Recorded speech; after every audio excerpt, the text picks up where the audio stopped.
श्री स्वामी समर्थ तारक मंत्र.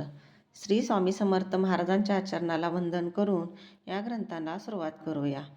श्री स्वामी समर्थ तारक मंत्र.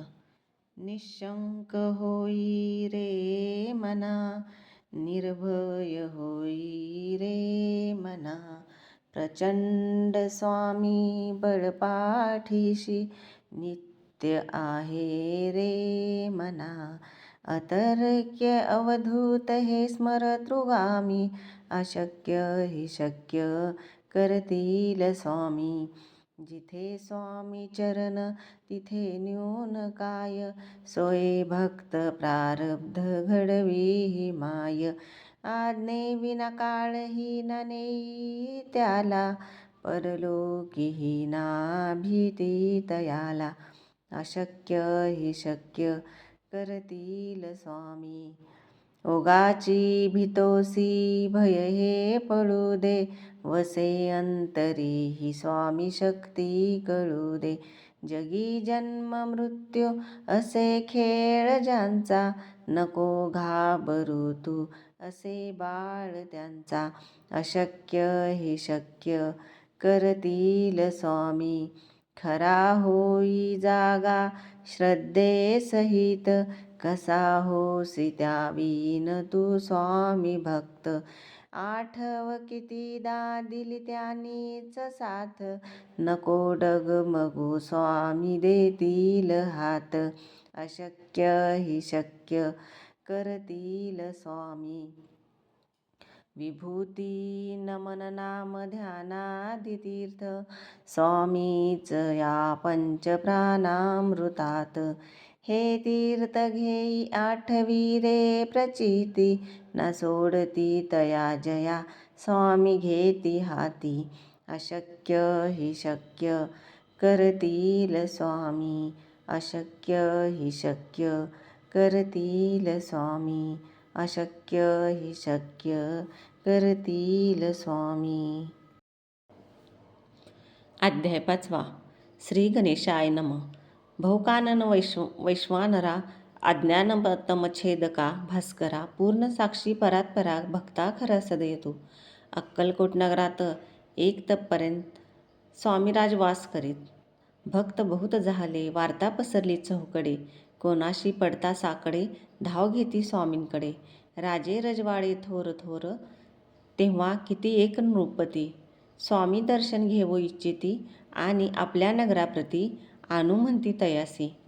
बडोद्या माझी त्या अवसरी, मल्हारराव राज्याधिकारी. एकदा तयाचे अंतरी, विचार ऐसा पातला. दिवाणानी सरदार, मान करी तैसे थोर थोर. बैसले असता समग्र, बोले नृपवर तयांप्रती. कोणी जाऊनी अक्कलकोटासी, येथे आणील स्वामींसी. तरी आम्ही तयासी इनाम देऊ बहुत.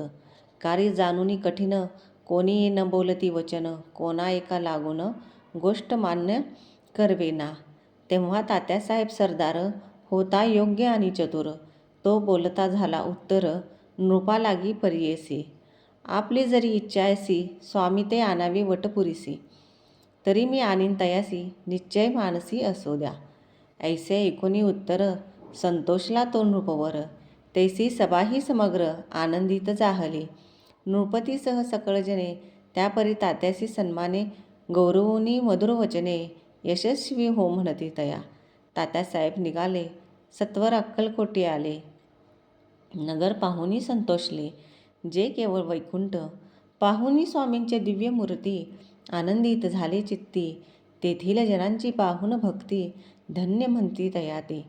अक्कलकोटीचे नृपती, स्वामी चरणी त्यांची भक्ती. राजघराण्यातील युवती, त्याही करती स्वामी सेवा. ऐसे पाहुनी तात्यासी, विचार पडला मानसी. या नगरातून स्वामींसी, कैसे नेऊ आपण. प्रयत्नांती परमेश्वर, प्रयत्न कार्य होय सत्वर. लढवोनी युक्ती थोर, कार्य आपण साधावे. करोनी नाना पक्वाने, करीती ब्राह्मण भोजने. दिदली बहुसाल दाने, याचक धने तृप्त केले. स्वामीची या पूजेप्रती, नाना द्रव्ये समर्पिती. जेणे सेवेकरी संतुष्ट होती, ऐसे करिता सर्वदा. ऐशियाने काही न झाले, केले तितके व्यर्थ गेले. तात्या मनी खिन्न झाले, विचार पडला तयासी. मग लढवली एक युक्ती एकांती गाठोनी चोळाप्पाप्रती, त्याच लागी विनंती करती बुद्धिवाद सांगती त्या. जरी तुम्ही समर्थांसी घेऊन याल बडोद्यासी, मग मल्हारराव आदरेसी इनाम देतील तुम्हा ते. द्रव्येन सर्वे वशा चोळाप्पाशी लागली अशा, तयाची अंतरी भरवसा जहागिरीचा बहुसाल. चोळाप्पाने कर जोडूनी विनंती केली मधुर वचनी, कृपाळू होऊन समर्थांनी बडोद्याप्रती चलावे. तेने माझे कल्याण मिळेल मला बहुत धन, आपुलाही योग्य सन्मान तेथे जाता होईल. ऐसे ऐकुनी वचन समर्थांनी हास्य करून, उत्तर चोळाप्पा लागून काय दिले सत्वर. राव मल्हार नृपती त्यांच्या अंतरी नाही भक्ती, मग आम्ही बडोद्याप्रती काय म्हणून चलावे. इति श्री स्वामीचरित्र सारामृत नाना प्राकृत कथा संमत सदा ऐकवत भाविक भक्त पंचम अध्याय गोड हा. श्रीरस्तु शुभ भवतु. श्री गणेशाला वंदन करून स्वामी समर्थ या 5व्या अध्यायाला मराठीमधून सुरुवात करूया. श्री स्वामी समर्थ. तुम्ही भक्तांच्या सर्व इच्छा पूर्ण करणारे कल्पवृक्ष आहात. अज्ञानाचा अंधकार नष्ट करणारे तुम्ही सूर्य आहात. तुम्ही सर्व जगाचे साक्षीदार आणि श्रेष्ठ आहात. तुम्ही भक्तांचे खरे रक्षक आहात. अक्कलकोट नगरीमध्ये स्वामी समर्थांना वास्तव्यास 12 वर्षे पूर्ण झाली होती. या काळात स्वामीचे असंख्य भक्त तयार झाले. स्वामींच्या कीर्तीचा बातमी सगळीकडे पसरली. कोणावरही संकट आले की ते स्वामींकडे धाव घेत. सामान्य लोकच नाही तर मोठे राजे महाराजेही स्वामींच्या दर्शनास येऊ लागले. त्यावेळी अनेक राजांची अशी इच्छा होती की स्वामींचे दर्शन घ्यावे आणि त्यांना कायमचे आपल्या राज्यात घेऊन यावे. त्या काळात बडोद्याचे राजा महाराज मल्हारराव गायकवाड यांच्याकडे होते. एकदा त्यांनी आपल्या दरबारातील सर्वांसमोर एक विचार मांडला. जेव्हा दरबारात दिवाण, मोठे सरदार आणि मानकरी एकत्र बसले होते, तेव्हा महाराज मल्हारराव यांना उद्देशून बोलले, जो कोणी अक्कलकोटला जाऊन स्वामी समर्थांना इकडे बडोद्याला घेऊन येईल, त्याला मी खूप मोठे बक्षीस किंवा इनाम देईन. स्वामींना अक्कलकोट सोडून येण्यास तयार करणे हे काम अतिशय कठीण आहे. हे ओळखून दरबारात कोणीही काही बोलले नाही. कोणीच जबाबदारी स्वीकारली नाही. त्यावेळी तात्यासाहेब नावाचे अत्यंत हुशार आणि चतुर सरदार तिथे होते.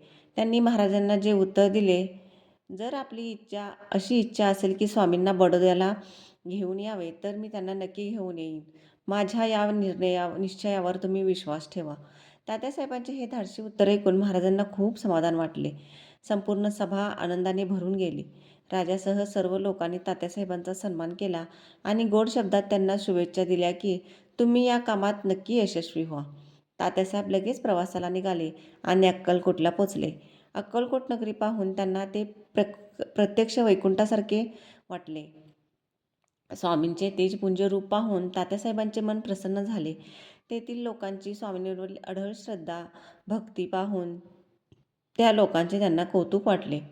अक्कलकोटचे स्वतः राजा आणि त्यांच्या घरातील सर्व स्त्रिया मोठ्या भक्तीने स्वामींची सेवा करत होत्या. हे दृश्य पाहून तात्यासाहेबांना विचारात पडले, जिथे सर्व लोक स्वामींवर एवढे प्रेम करतात, तिथून मी त्यांना बडोद्याला कसे नेणार. तरीही त्यांनी धीर सोडला नाही. प्रयत्न केल्यावर यश मिळते असा विचार करून त्यांनी एखादी मोठी युक्ती वापरून कार्य पूर्ण करण्याचे ठरवले. त्यांनी तिथे अनेक प्रकारचे गोड पदार्थ बनवून ब्राह्मणांना भोजन दिले, खूप दानधर्म केला आणि गरिबांना पैसा देऊन आनंदी केले.